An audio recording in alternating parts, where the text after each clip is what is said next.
शिंदखेडा नगरपंचायतीमध्ये सभा होत नसल्याचा आरोप पूर्णपणे खोटा आणि दिशाभूल करणारा आहे। वास्तविक पाहता 10-12 वर्षांच्या काळात नगरपंचायतीच्या मीटिंगा केवळ कागदावर उरकल्या गेल्यात असा घणाघाती पलटवार नगरसेविका रजूबाई सुभाष माळी यांनी केला आहे। शिंदखेडा नगरपंचायतीमध्ये सभा होत नसल्याचा विरोधकांचा आरोप पूर्णपणे खोटा आणि दिशाभूल करणारा आहे। वास्तविक पाहता गेल्या 10-12 वर्षांच्या काळात नगरपंचायतीच्या मीटिंगा केवळ कागदावरच उरकल्या गेल्यात असा घणाघाती पलटवार नगरसेविका रजूबाई सुभाष माळी यांनी केला आहे।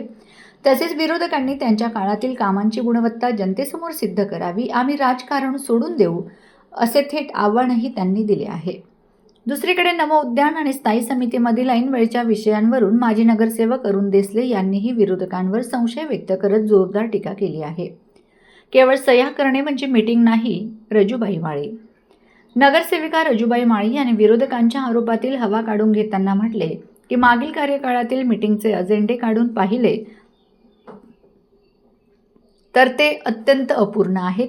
केवळ कागदावर सह्या करण्याला मीटिंग म्हणत नाही। जर विरोधकांचा दावा खरा असेल तर त्यांनी त्यांच्या मागच्या कार्यकाळात स्थायी समिती, विशेष समिती आणि सर्वसाधारण सभा नियमित झाल्याचं दाखवून द्यावं, असं खुलं आवाहन माळी यांनी दिलंय। बहुमताच्या बळावर दडपशाही करण्याचं आणि राजकारण करण्याचं विरोधकांचं षडयंत्र आता शिंदखेडा येथील जनतेला पुरतं समजलेलं आहे, असा टोलाही त्यांनी लगावलाय।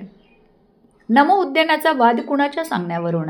अरुण देसलेंचा सवाल। याच वादात माजी नगरसेवक व सामाजिक कार्यकर्ते अरुण देसले यांनी नमो उद्यानाच्या कामावरून विरोधकांना धारेवर धरलंय। देसले म्हणाले की नगरपंचायतीमार्फत साकारत असलेल्या नमो उद्यानाचा ठेका आमच्यामार्फतच ठेकेदाराने घेतला आहे। या उद्यानाचे भूमिपूजन राज्याचे पालकमंत्री नामदार जयकुमार भाऊ रावल यांच्या हस्ते अत्यंत उत्साहात झाले आहे। ठेकेदाराच्या सूचनेनुसारच उद्यान लेव्हल करण्यासाठी सुमारे 500 ट्रिप मुरुम त्या ठिकाणी टाकण्यात आला होता। मात्र आता ऐनवेळी ठेकेदाराने काम करण्यास नकार देणे अत्यंत संशयास्पद आहे। या कामाला विशिष्ट वेळ मर्यादा असताना नेमके कोणाच्या सांगण्यावरून हा नवा वाद निर्माण केला गेला हे अनाकलनीय आहे, असेही देसले म्हणालेत। शिंदखेडा नगरपंचायतीमध्ये नगराध्यक्ष म्हणून मी पदभार स्वीकारल्यानंतर गेल्या 5 महिन्यात 2 सर्वसाधारण सभा, 2 विशेष सभा आणि स्थायी समितीची सभा घेतली आहे। भारतीय जनता पक्षाचे एकूण 11 नगरसेवक आहेत। नगराध्यक्ष गटाकडे 6 सदस्य आहेत। त्यांच्याकडे बहुमत असल्याने त्यांनी 2 वेळा स्थायी समितीची सभा तहकूब केली आहे। सर्वसाधारण सभेत मंजूर विषयांना स्थायी समितीची सभेत मंजुरी आवश्यक असते, पण त्या गटाकडे बहुमत असल्याने ते कामे करण्यास अडचण निर्माण करत आहेत। उलट त्यांचा मनमानी कारभार सुरू आहे। सर्वसाधारण सभा, विशेष समिती सभा आणि स्थायी समितीची सभा दर महिन्याला व्हावी असा आमचा आग्रह आहे। सर्वसाधारण सभांमध्ये पाणीपुरवठा योजना फेज 2 आणि गटार योजनेगत पारदर्शकता राहावी यासाठी PMC बदलण्याचा विषय त्यांनी नामंजूर केला।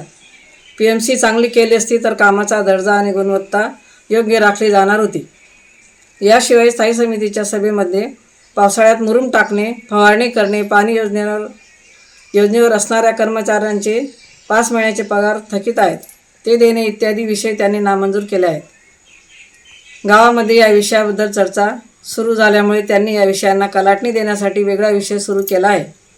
माझा मुलगा राकेश माळी हा ठेकेदाराला दमदाटी करतो, शिवीगाळ करतो हा बनाव रचलेला आहे। बहुमताच्या जोरावर दबाव निर्माण करून शहराचा विकास करण्याऐवजी वेगळा विषय काढून जनतेची दिशाभूल करण्याचे प्रयत्न सुरू आहेत। शहरातील जनता या षडयंत्राला बळी पडणार नाही।